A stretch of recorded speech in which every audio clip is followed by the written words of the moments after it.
You cannot make coffee with this device. So let's see if you can make toast with this device. It's not going to run any heavy appliances. It does make toast though.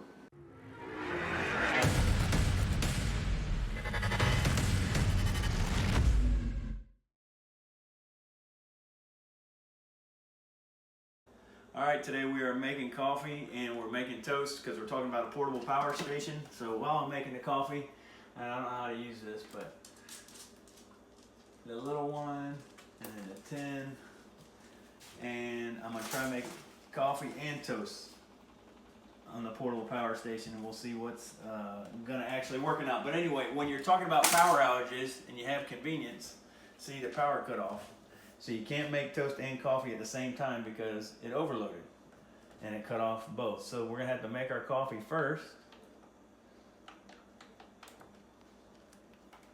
by resetting the power, pressing the tin. I gotta open this back up because the power cut off.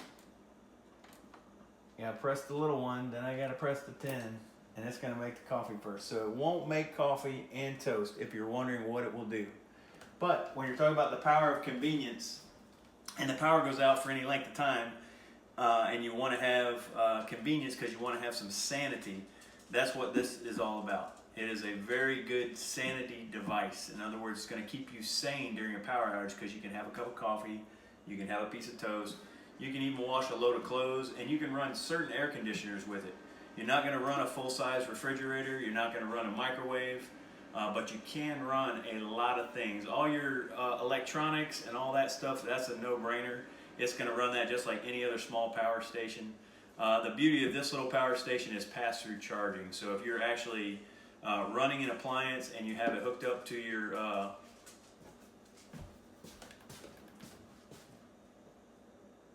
so it may not make coffee. We'll see. We're trying to make coffee, but while we're waiting for the coffee to make, if it makes it, nope, it cut off again. So you cannot make coffee with this device. So let's see if you can make toast with this device. Well, you can't make coffee in a Keurig. I don't know about any other. I guess the heating element is too much of a draw for it. So let's see if you can make toast. But I can't have toast without coffee, so I'm gonna have to plug the coffee machine into a regular outlet somewhere and make coffee. Give me 1 second, I'll be right back. Yeah, so it's definitely not powerful enough to make coffee in a Keurig anyway, or probably any coffee pot. But it is making toast, as you can see. So while we're waiting for the toast, let me just go around everything. All this is all your USB charging, and then it also has something called PD charging, which it power shares, basically. This little USB port right here, it will share from another device. So if you have another device that's a USB device, this is a basically it goes both ways. It's not just output or input, it's input or output. And so you can run stuff off of it or you can charge off of it. And then you can charge via solar, and that's the big thing. And if you look further in this video, I charge on a cloudy day. I've had this unit for a year. I don't like to recommend anything that I haven't used for any length of time, but you can see a cloudy day charge, and it's going to take all day on a cloudy day to charge this little device.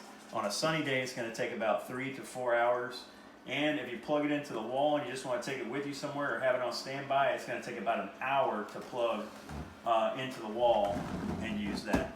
But as I said, you have all your USB devices. It's going to run all your computers, charge all your phones, charge all your lights, everything else. That's no problem. That's a given on these. We want to know what else it can do. It's got 4 AC plugs, and then it has a DC plug, and then it has DC barrel connections also. And this is for your cigarette lighter 12 volt type of applications. And then this is for all your AC applications right here. And we're going to run through a little bit in the house. We already know it won't make coffee. I know it will not run a microwave. It will not run a refrigerator. It will not run a full-size freezer. I imagine it'll run a compact refrigerator, but it's not going to run any heavy appliances. It does make toast though. So I'm going to get some jelly for my toast and some cream cheese in a minute, and then we're gonna see if it'll make the washer run close, and then I'm gonna take you into the shop, and we're gonna see what all it'll run in the shop. All right, so we're gonna see if it'll wash close. This is a mid 2000s model LG Trom, and we're just gonna put it on normal wash, and the spin I have to do a low, and we're just gonna press go and see if it'll wash close.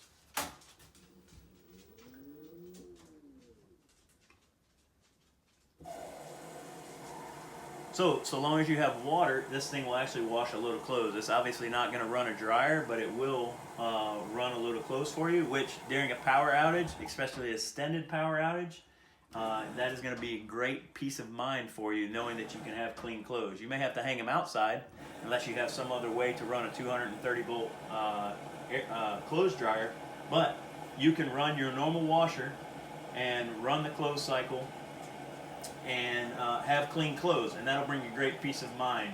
It's a very versatile device for things like that. So this is about one of the largest things that's going to run. We're going to go into the shop now, and I'm going to show you some power tools of what you can and cannot run.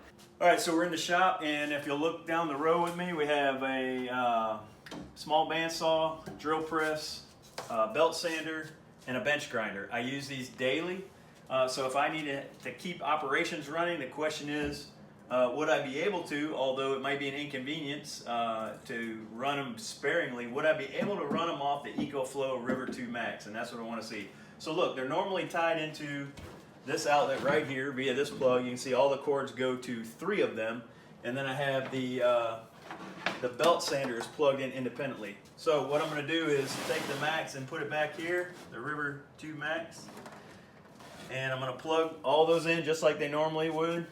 And I'm going to plug the belt sander into the opposite side, and we're going to see, will it run any of these or all of these. So let's start with the bench grinder. Hold on one second, let me make sure I've got it plugged in. You have to turn the AC power button back on. So the AC power button is on, it's plugged in.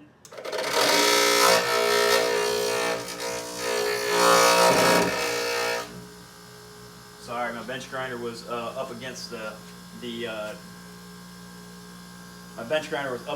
dust inlet port. But anyway, you can see 109 output watts. It runs that no problem. You'd be able to use that grinder if you wanted to use it straight for 3 hours at 88%. So you'd probably get 3.5 hours if you were at 100% charge on that.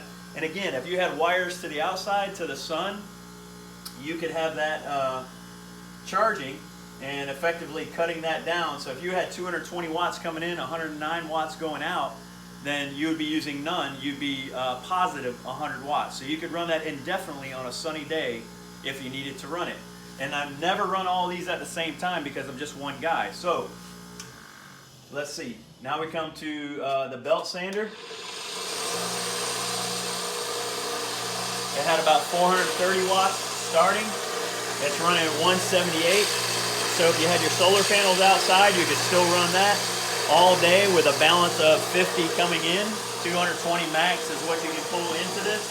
And so it would run this, and it would run it indefinitely all day if you had your solar panels hooked up. All right, now the drill press motor is probably going to be a little different because it's going to pull a little more wattage. Let me see if you can still see the Ecoflow and the drill press at the same time. And let's see.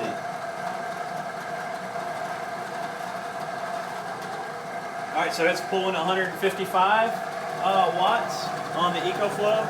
And so you have no problem using your drill press, again, for hours if you just had a charge, or if you had sunshine coming in, then you could run it indefinitely with solar power. All right, I'm gonna move the box down a little bit. Let me move this out of the way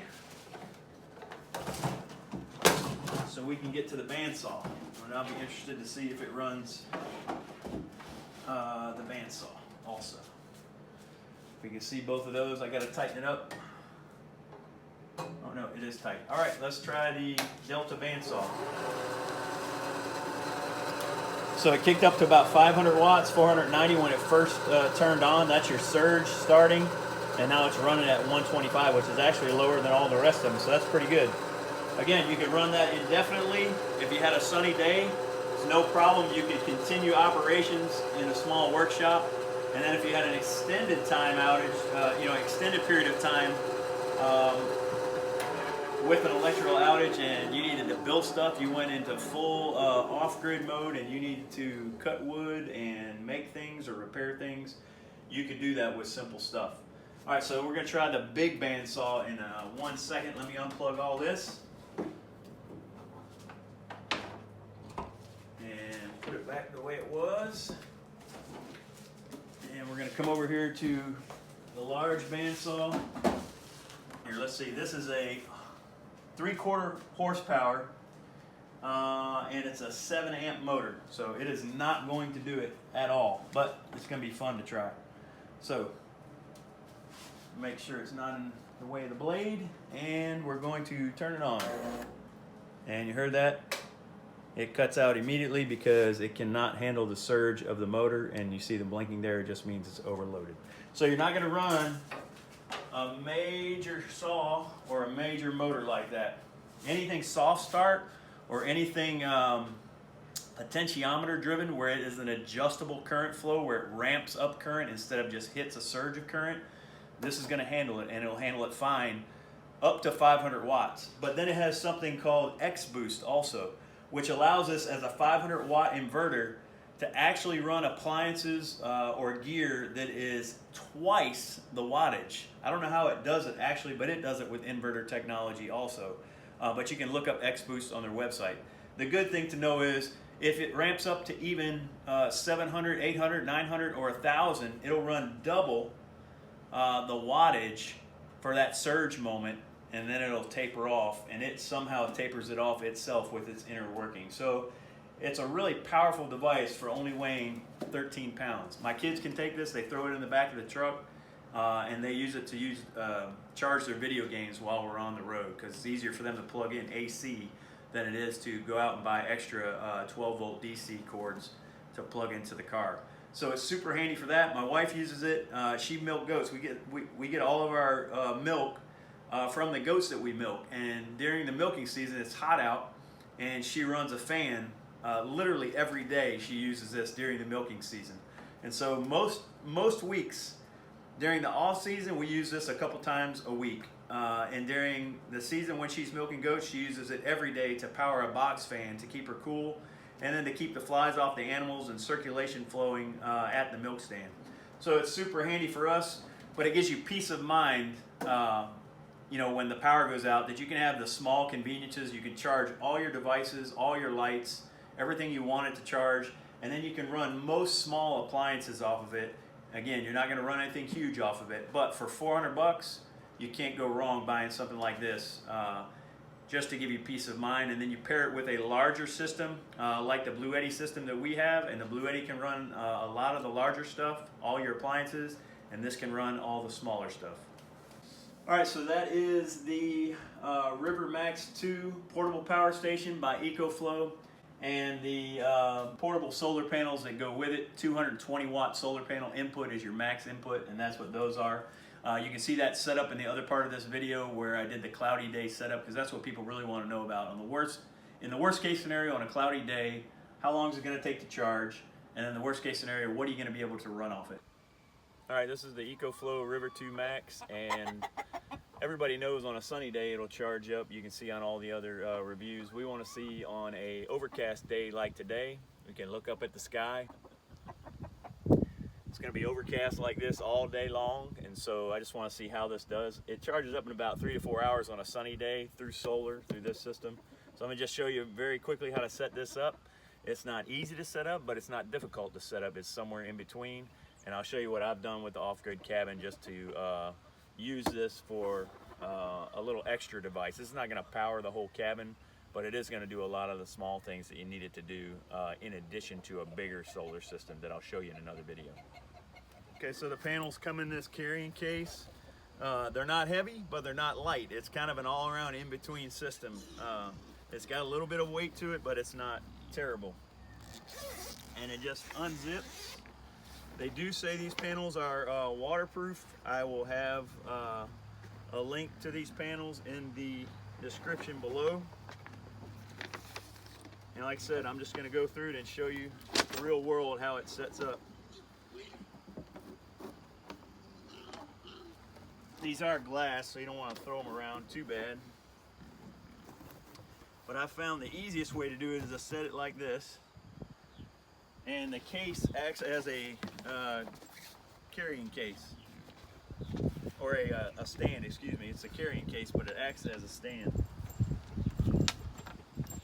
You have to unzip it all the way.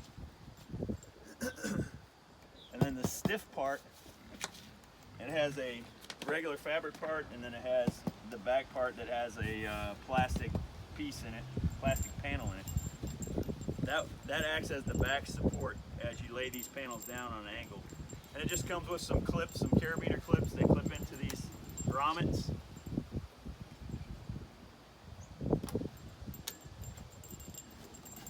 And then the difficult part, or semi-difficult part, whatever you want to call it, is getting the bottom side underneath the panels. So I usually just pick it up like that, lay it down,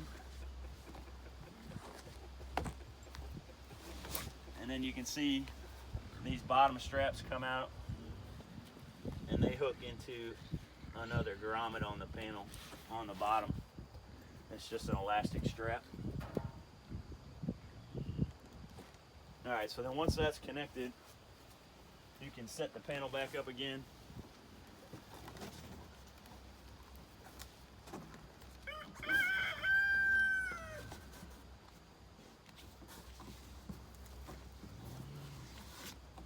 So you can judge how difficult or not difficult that is. But basically that's how you set that up. Then you have your cables that are hardwired to the panel with their connectors. And then these two connectors connect into this accessory cable that plugs directly to the Ecoflow unit. And these are really simple connectors. You just match them up. You can't go wrong. It's plug and play.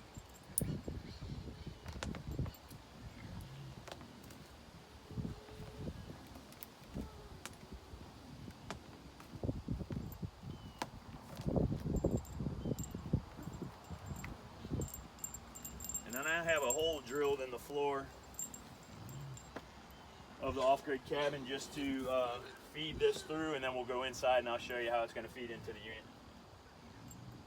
So I just have the cable coming up through the hole. If you're camping or working out of the back of your vehicle, it'll be very easy.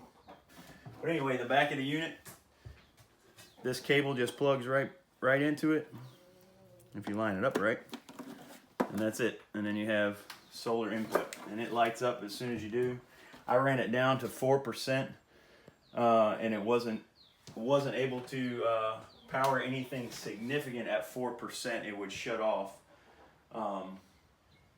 But now you'll see that hopefully it'll have some input. You can see on the interface here, it will read out when you actually have input, which is not reading any input on a cloudy day, and that's what I wanted to see. It is 8:38 a.m. and we'll just come back and see if it charges on a cloudy day. It's registering 0, but it's probably trickle charging, so we'll just see. All right, you can see at 9:30, still cloudy out, overcast, got the overcast all day. Let's check on the River 2 Max and see how it's doing. All right, it's at 8%, you can see, and it's got 14 watt input with the clouds. So, started down at 4% an hour ago. So we'll see. We'll check in at the end of the day and as the sun's going down and see if we get a full charge even on a cloudy day. All right, so this is the next morning, and you can see it's nice and sunny out. The panels, however, are still in the shade, so we'll see. It was a completely overcast day, as I mentioned. and the panel stayed pretty much in shade. This spot doesn't get sun until sun comes up past that tree over there. So on a cloudy day, we'll see how long did it take if it charged completely. And there is the Ecoflow. It's at 90%, and this is 24 hours later. Of course, it didn't charge during the evening. So you can expect with a cloudy day, you're not going to get a full charge, but you'll get almost a full charge on a cloudy day, but it'll take you sun up to sundown to do that for this little unit. So now you can see what you're going to run off. You're going to charge all your small devices through your USB ports. You're going to be able to run all your 12-volt devices that you normally run off of a car battery. And then you're going to be able to run small to medium-sized appliances that are really appliances of convenience, which can go a long way in a power outage or extended power outage to just giving you peace of mind to have something around the house. It's super helpful for us, especially if you live, kind of like we do. We have a lot of acreage, and so sometimes we need just a little bit of power way out back to run a fan, to run a light, or something like that. And this does that every time. So is it worth the investment? Absolutely, it's worth the investment. As I said, I don't review anything on the channel that I haven't used for a very long time, and I've had this for over a year, almost a year and a month.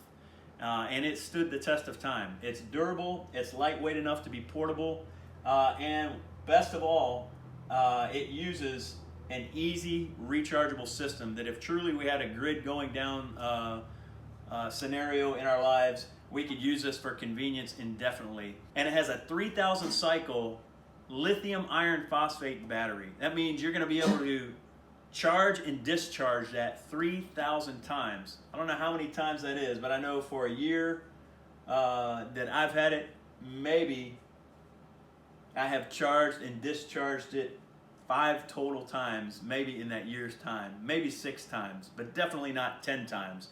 But if you got 20 years out of it, it's still a great investment for peace of mind during a power outage.